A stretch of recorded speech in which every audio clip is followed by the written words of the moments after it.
चला मंडळी, आज आपल्या गावरान घरगुती स्वाद क्लाउड किचनच्या ब्लॉगमध्ये मी आज ब्लॉगच म्हणेल आणि बघू शकता तुम्ही आपला हा मक्याचा चिवडा झालेला आहे रेडी, पोहा चिवडा झालेला आहे रेडी,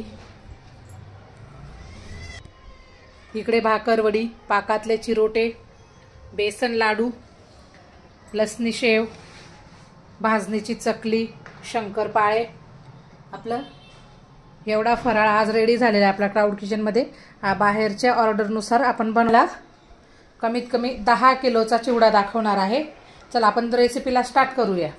आणि आमचे व्हिडिओ आजपासून मी तर आमच्या म्हणजे गावरान घरगुती स्वाद क्लाउड किचनचा ब्लॉगच म्हणेल। आमचे ब्लॉग तुम्हाला कसे वाटतात? तुम्ही आमच्या मागच्या व्हिडिओंना खूप छान सपोर्ट केला, तुमच्या सपोर्टमुळेच आम्हाला प्रेरणा मिळतात आणि आम्ही नवनवीन काहीतरी करायला उत्सुक असतो। तर चला आता हे 2 चिवडे आपले रेडी झाले। तुम्हाला आता तिसरा मुरमुऱ्याचा 10 किलोचा चिवडा दाखवणार आहे। चला आता आपण रेसिपीला स्टार्ट करूया। चला रेसिपी काय काय सामान घेतलेले बघू शकता तुम्ही। आपला हे 8 किलो कुरमुरे आहेत, डाळ्या, शेंगदाणे, कढीपत्ता, कापलेलं खोबरं, लाल मिरची पावडर, असा भरडा ठेचलेला लसूण, हे लिंबू पावडर आणि साखर एकत्र दळून घेतलेले आहे, मोहरी, हिंग, मीठ आणि आपला असं हा सिक्रेट मसाला म्हटलात तरी चालेल तुम्ही, कारण याच्यामध्ये बघा मी तुम्हाला सांगते सिक्रेट म्हणजे याच्यात काळी मिरी, आपले हे बडीशोप, जिरे, धना आणि थोडेसे अगदी तीळ आणि चाट मसाला आपण यूज नाहीच करत, तर आपण फक्त काळं मीठ वगैरे घेतो आणि आपला लिंबू पावडर तर असतेच, हळद पावडर आणि असा ठेचा बनवून घेतला जातो आमच्याकडे। या ठेचाचा चिवडा खूपच टेस्टी लागतो। अर्ध्या लाल मिरच्या, अर्ध्या हिरव्या मिरच्या आणि कोथिंबीर एकत्र हा भरडा करून घेतलेला आहे आपण। चला आता आपण रेसिपीला स्टार्ट करूया। आता पहिल्यांदा आपण तेल ओतून घेऊया कढईमध्ये। ही आधीचे चिवडे केलेली कढई म्हणून तिचा रंग असा झालेला आहे। आता तेल गरम झालं का पहिल्यांदा आपण शेंगदाणे फ्राय करू। शेंगदाणे झाले की मग खोबरं, चला पुढचे दाखवते मी तुम्हाला कसं करायचं। चला आता आपलं एकीकडे तेल गरम होतं तोपर्यंत आपण मुरमुऱ्यावरच आपण हे पिठी साखर आणि याच्यात लिंबू पावडर असते, आपण हे आता टाकून घेऊयात। माझं कसं आता मला क्वांटिटी मोठी करायची सवय झाली म्हणून माझा अंदाजा असा असतो, मी तुम्हाला सांगते। आता तुमचा 1 किलोचा जर चिवडा असेल ना तर तुम्ही अगदी म्हणजे असं 5 चमचे साखर आणि अर्धा चमचा लिंबू पावडर असं पिठी साखर तयार करून घ्यायची। आता मीठ पण टाकून घेऊया।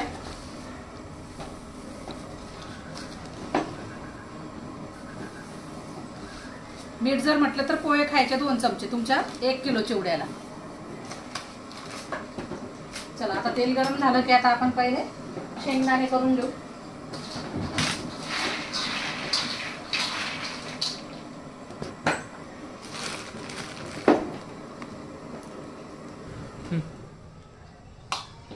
चला आपलं तेल गरम झालेलं आहे, आता शेंगदाणे फ्राय करून घेऊ।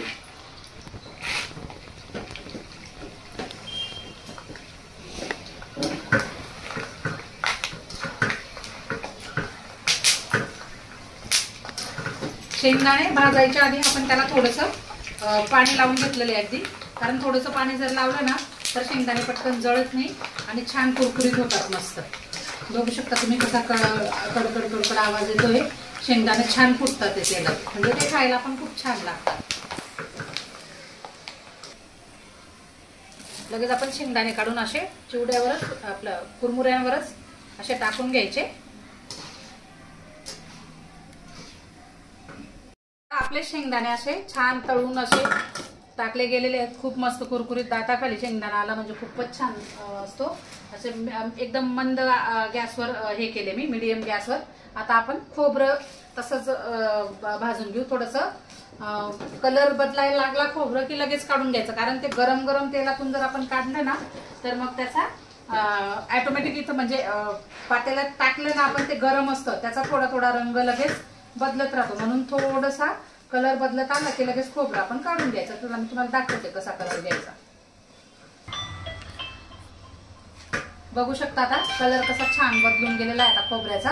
आता आपण काढून घेऊ. या असं या कलरवर काढलं ना खोबरं आपण, तर अजून गरम गरम असतं ते, म्हणजे त्याचा अजून थोडासा रंग चेंज होत जातो. आणि ते पण आपण असं टाकून घ्यायचं.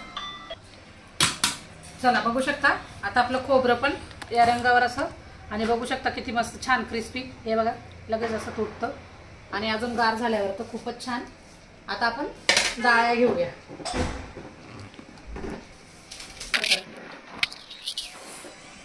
चला आता आपण डाळ्या टाकून घेऊया. डाळ्या पण तशाच फ्राय करून घेऊ.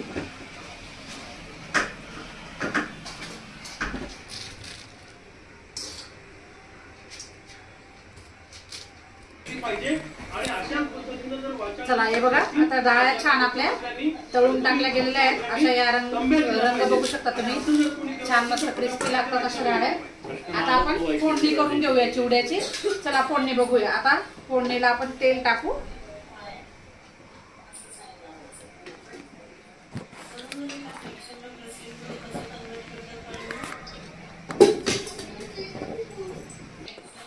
चला तेल गरम झालेलं आहे. पहिल्यांदा आता मोहरी टाकून घेऊया. मोहरी झाली की हिंग,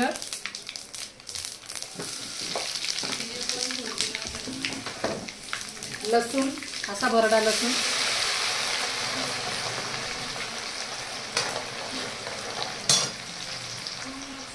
मग लगेच हा मिरचीचा आणि कोथिंबीरीचा भरडा केलेला. आता मिरची कोथिंबीरचा भरडा चांगला परतून घेऊया.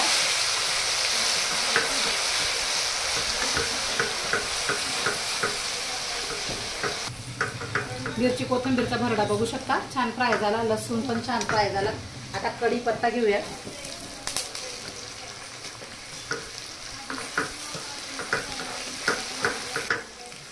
आता थोडेसे अख्खे जिरे टाकून घेऊया. कारण आधी जिरे टाकून दिले तर जास्त जळके होऊन जातात ते. आता बघा छान फुटून गेले. कढीपत्ता पण छान परतवत आला आहे. चला आता कढीपत्ता पण छान झाला, मस्त कुरकुरीत होऊन गेलेला आहे.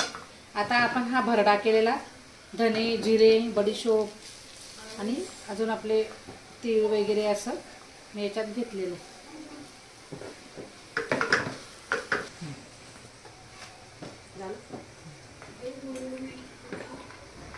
आता लाल तिखट अंदाजानुसार घ्या.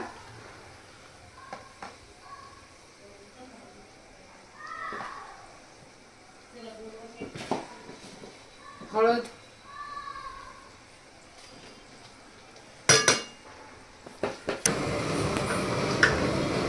चला आता अशी छान फोडणी झाली आहे आपली. बघू शकता असा खमंग वास सुटलेला आहे, मस्त घमघमाट.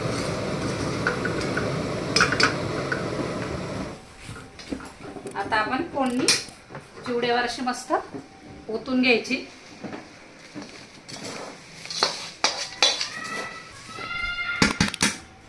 चला बघू शकता आता आपण असं टाकून घेतलेलं आहे फोडणी आणि लगेच पटापट आपण असं मिक्स करून घ्यायचं आहे.